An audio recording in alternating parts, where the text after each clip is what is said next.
So, I get a call from my son the other day. He says, hey,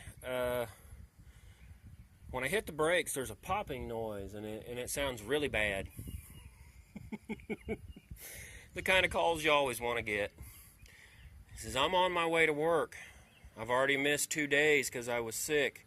I really don't want to miss any more. Can you come over to work and look at my truck, see if you can fix it?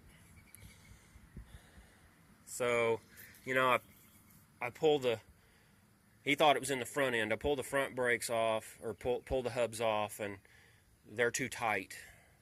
So I loosen everything up, and I make a trip around the building, and yeah, he's right. Something ain't right.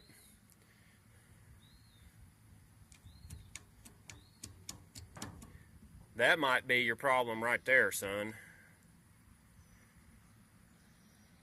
So I guess you guys can figure what I'm doing today. At least the guys at O'Reilly's gave me the right bearing. They did include a seal that you don't need for this rear end.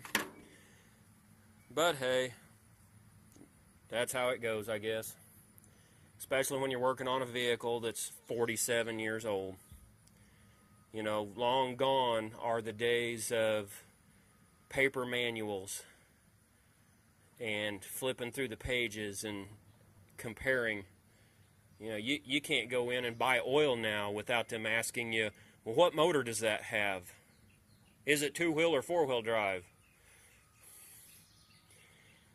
So anyway, this is my day. If I'm lucky, I'll have her all back together by 3 o'clock because there's a birthday party with homemade ice cream that I'd really like to attend. Anyway, guys, thanks for watching.